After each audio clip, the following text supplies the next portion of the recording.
নমস্কার বন্ধুরা, শুভ সকাল। আজকে আবারও একটা নিরামিষ রেসিপি নিয়ে তোমাদের সামনে হাজির হয়ে গেছি।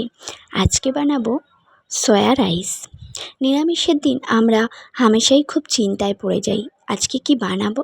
তো চটপট যদি এরকম সয়া রাইস বানানো যায় তাহলে কিন্তু খাওয়ার কোনো চিন্তাই থাকে না। তো তার জন্য দেখো, চালটাকে আমি 1 ঘন্টা ভিজিয়ে রেখে ভাত বসিয়ে দিয়েছি। আর ভাতটা যখন সেদ্ধ হবে তখন কিন্তু এর মধ্যে কড়াইশুঁটিগুলোকে দিয়ে দিতে হবে, তাহলে কি কড়াইশুঁটিটা পুরোপুরি সিদ্ধ হয়ে যাবে, ঘেঁটে যাবে না। এখানে সয়াবিনটাকে আমি একটু গরম জলের মধ্যে ভিজিয়ে রেখে দিয়েছিলাম। এখানে দেখো ভাত হয়ে গেছে, আমি ফ্যানটা গেলে নিয়েছি। আর এখানে সয়াবিনগুলোকেও জল চিপে আমি রেখে দিয়েছি। এখানে সবজি হিসেবে তোমরা যেমন খুশি সবজি অ্যাড করতে পারো। আমি এখানে ক্যাপসিকাম, গাজর, ব্রকলি এগুলোই ব্যবহার করেছি, আর বিনসও নিয়েছি। তোমরা তোমাদের খুশি মতো সব সবজি এখানে অ্যাড করতে পারো। এখানে অল্প তেল দিয়ে আমি সয়াবিনটাকে খুব ভালো করে একটু লালচে রং ধরিয়ে ভেজে নেব।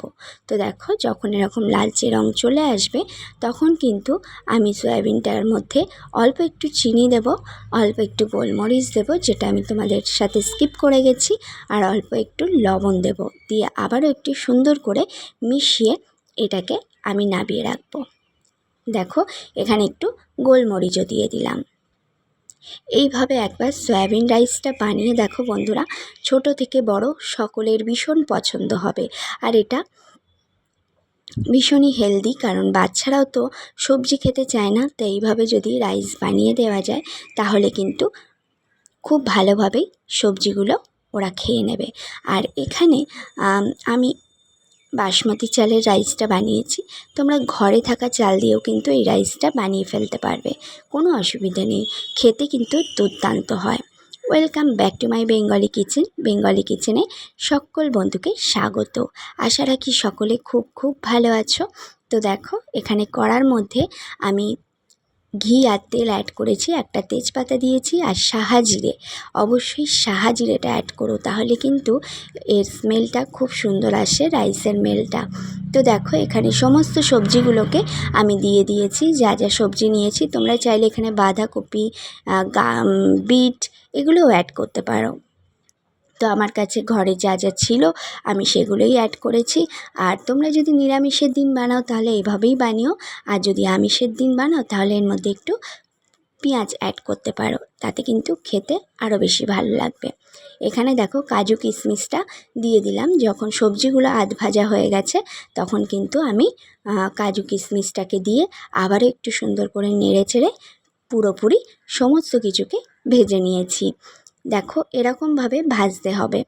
ভাজলে কিন্তু আমি এরকমভাবেই ভাজি। অনেকে রাইসের মধ্যে এই সমস্ত সবজিগুলো একটু ক্রাঞ্চিনেস থাকতে থাকতেই ভাত রাইসটাকে অ্যাড করে, কিন্তু আমি কিন্তু এভাবেই করি, আমার এটাতেই ভীষণ ভালো লাগে।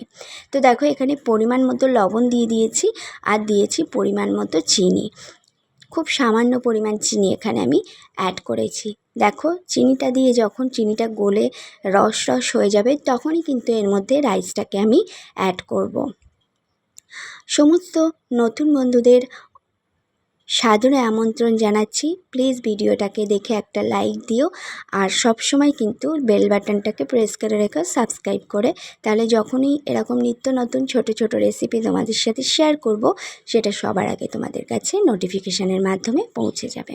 তো দেখো, এবার আমি এর মধ্যে সয়াবিনটাকে দিয়ে দিলাম।